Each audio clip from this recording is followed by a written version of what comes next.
మేడ్చల్ జిల్లా Jawahar Nagar police station పరిధిలోని ఏప్రిల్లో గల డిఎన్ఆర్ ఫంక్షన్ హాలును హైడ్రా అధికారులు కూల్చివేస్తున్నారు.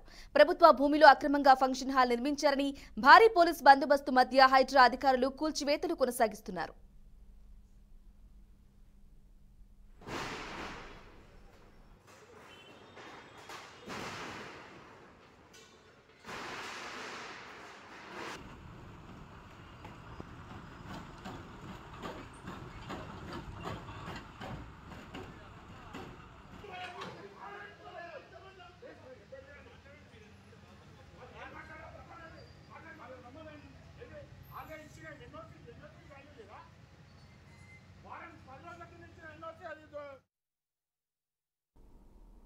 కడప జిల్లా కేంద్రంలో డీఈఓ నోటీసుల వ్యవహారం వివాదాస్పదంగా మారింది. అపార్ నమోదు చేయని 500కు పైగా పాఠశాలలకు డీఈఓ నోటీసులు చేశారు. అపార్ నమోదు చేసిన సాంకేతిక సమస్యల వల్ల అవటం లేదని, దానికి మేమెలా బాధ్యులమవుతామని ఉపాధ్యాయులు ప్రశ్నిస్తున్నారు. అపార్ పూర్తి కాకపోతే విద్యార్థులకు సంబంధించిన అమ్మఒడి వంటి సంక్షేమ పథకాల అమలు కావని డీఈఓ స్పష్టం చేశారు. అపార్ నమోదు కాకపోవడంతో బోధనేతర సిబ్బందికి డీఈఓ వేతనాలు నిలిపివేశాడు.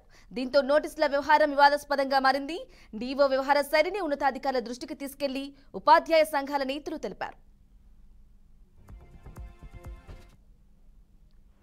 రాష్ట్రంలో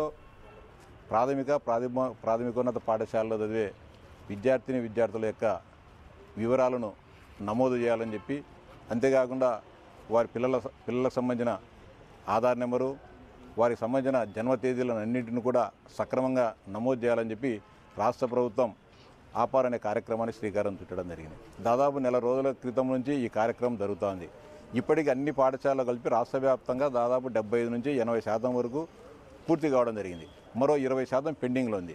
ఈ పెండింగ్లో ఉండే దానికి కారణము దాదాపు ప్రధాన ఉపాధ్యాయులు నిర్లక్ష్యంగా వ్యవహరిస్తున్నారని చెప్పి కడప డీఈఓ గారు నిన్న 829 మంది ప్రధాన ఉపాధ్యాయులకు వారిపైన చర్యలు ఎందుకు తీసుకోకూడదని చెప్పి సోకాదు నోటీసులు ఇవ్వాలని చెప్పి అందరికీ కూడా నోటీసులు తయారు చేయడం జరిగింది.